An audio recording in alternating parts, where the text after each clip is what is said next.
Everybody. Say that again. Oh, sorry for the camera. Hello, good morning, everybody. Good morning. Wow, that was a much better response than last week. You guys are awake today. I'm glad to see it. No, you're not? No. Well, you're still here. I appreciate it. So I have a few things this week. Am I in the shot, Roger? Yes. Okay, good. First, I wanted to say thank you to those of you who helped celebrate National Iced Tea Day and then Strawberry Shortcake Day. I think that there was quite a few of you there, and I was happy to see that. It means I'm putting on events for people, which is my whole job. It's good to see things going back to normal, everyone having a chance to socialize. I really appreciated it. Today, unfortunately, there are not going to be yard games either because we have to set up for our other event tonight, which is birthday night. So there is going to be chairs where we normally play yard games.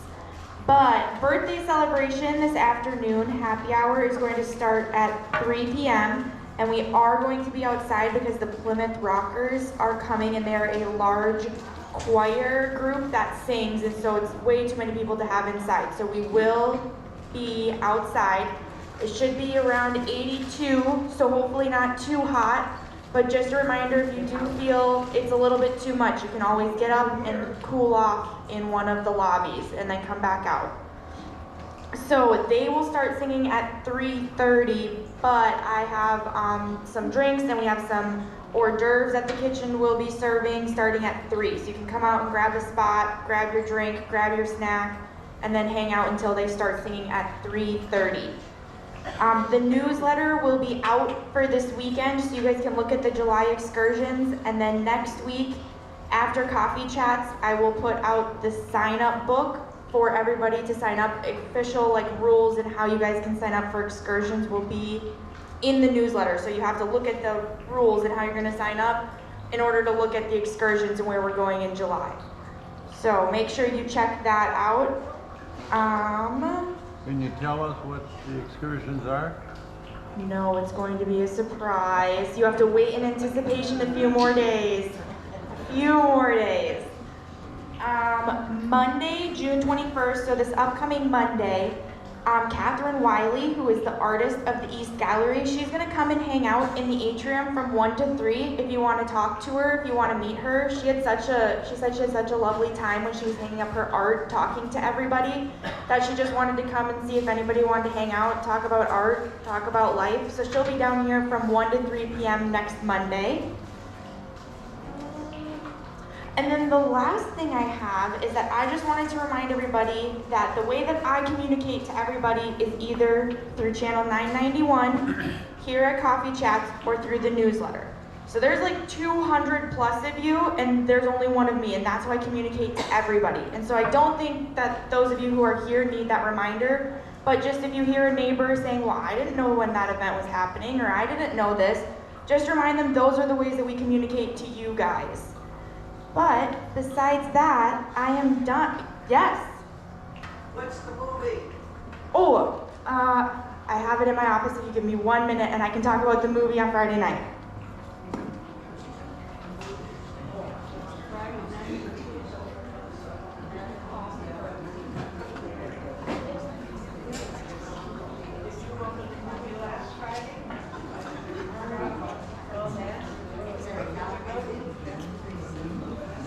Okay, this Friday night, the movie for June 18th is Turner and Hotch. A detective, who happens to be Tom Hanks, inherits a big dog he tries to use to investigate crime. It's a comedy. So if you're interested in that, come to the movie on Friday night at 6:30? 7, sorry. I'm not here when that normally happens. So 7 o'clock on Friday for the movie. Does anybody have any other questions for me? All right, then I have to turn it over to Jeff. Good morning, everybody. It's amazing. I went to Turner and Hooch in the movie theater.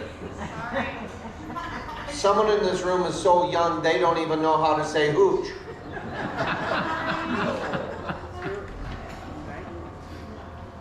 All right. While living in the Bronx, a friend who will remain anonymous bought a car in White Plains, New York, about 21 miles north of the city. He didn't have anyone to help him pick it up, so he decided to do it all by himself. And because he wasn't trading in the car, all by himself. Now, whenever someone says a friend who will remain anonymous, and then the rest of the story is something harebrained, you know it's him. So, but this isn't me. Because he wasn't trading the car in, he came up with an ingenious plan. He drove his old car 21 miles north and parked it in the dealer's lot.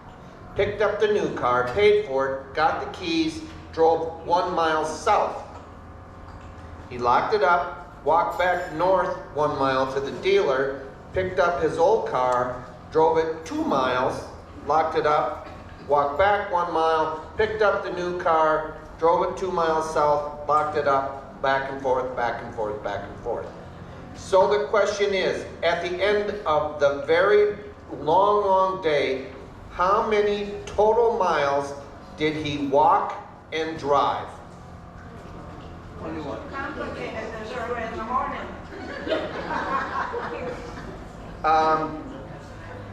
Just like I told Barbara Bunt, Gene, if you would get to bed at a decent hour, you would be able to wake up and be alert. You're out running around over at Champs till all hours of the night. They're closed. Champs is closed. Champs is closed? Been closed for a couple, 2 or 3 months. No wonder you. When did they close? 2 or 3 months ago. Bummer. Pandemic. Okay. Lowell is changing the subject because he doesn't know the answer. Okay.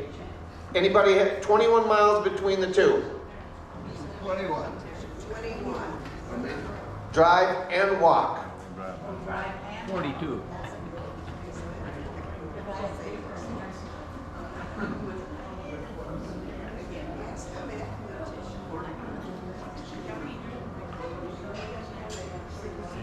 Who said 63? Right over here. Carol Kappas. Why do you say 63? Because he's going over the same mile. Once this way, once that way, and back. Yep. He walked 21 miles. He drove 2 cars back 21 miles.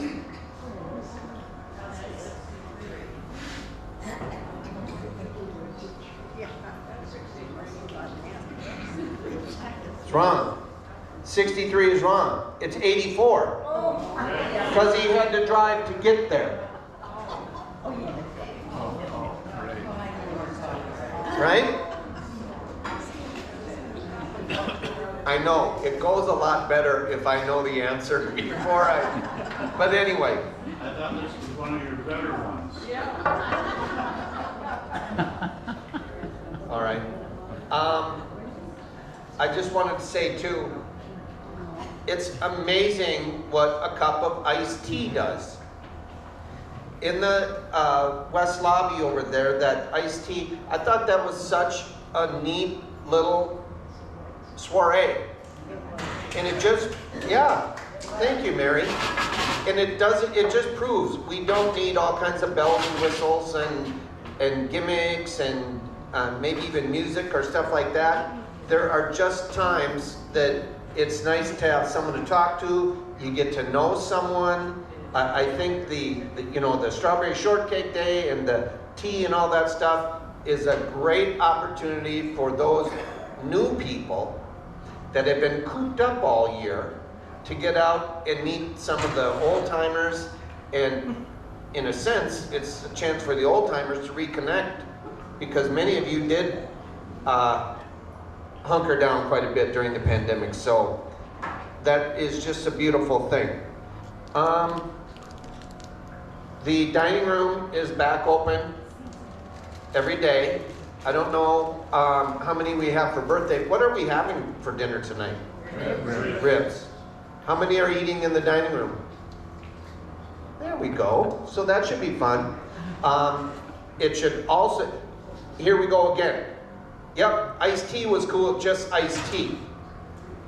It's also going to be really, really fun to have a full chorus out in the yard singing on an absolutely beautiful, beautiful day.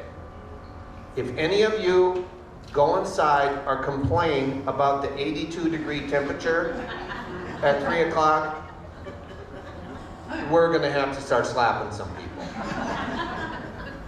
It's going to be absolutely beautiful. In terms of the dining room, if you want to share a table with the group, you sign up as usual in the library and stop by the desk and you can get a seating request form. Thank you. Okay? How many can we have? Can we have our 6 tables? I think we can have 6. There are a limited number of 6 top tables. We'll do the best we can. Yep. Okay, we're gonna celebrate. That a girl. I've got a bone to pick on that. We ate there last night. There were 4 of us scheduled. We were going to have a table for 4. Yep. And then another person said, "Hey, do you mind if I ate with you?" And I said, "That should be fine." There were only 14 people there last night. Yep. And so I asked the guy, what's that big black fellow? I don't know his name. Yep. Tom. And so I asked him, when we walked in there, there was a table right to the left there, a big round table. I said, "Can you put an additional chair there so the 5 of us could eat together?" And he refused. I got a little ticked off. Yep.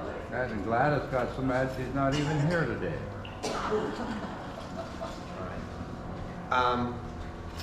Those are things that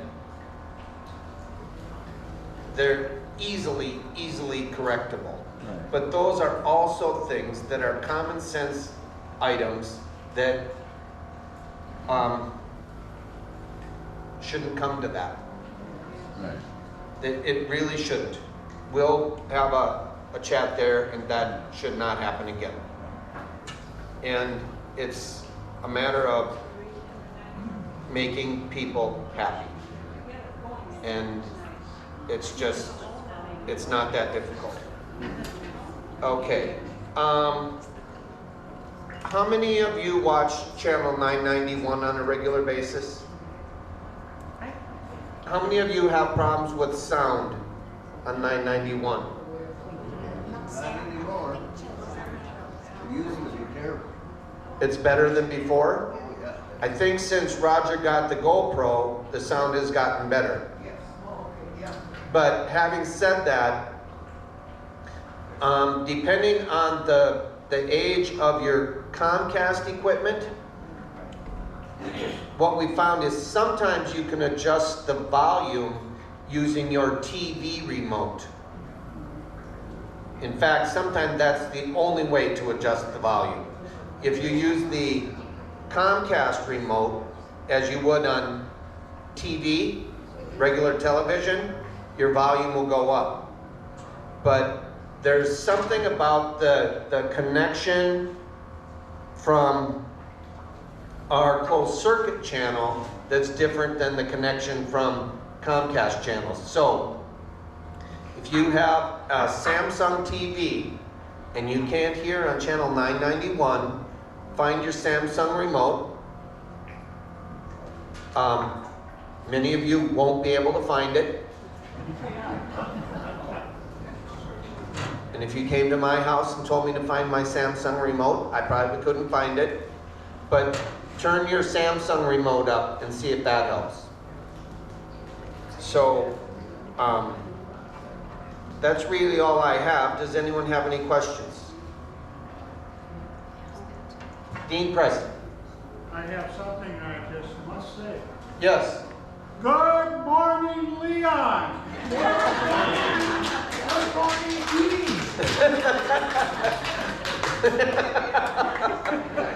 That was very good, Dean. Thank you.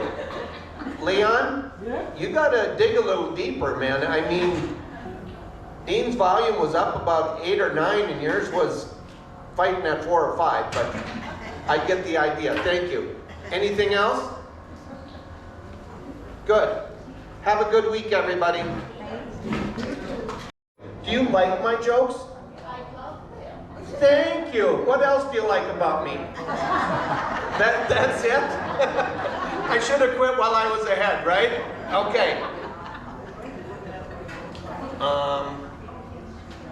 A man and his wife were having some problems at home, giving each other the silent treatment.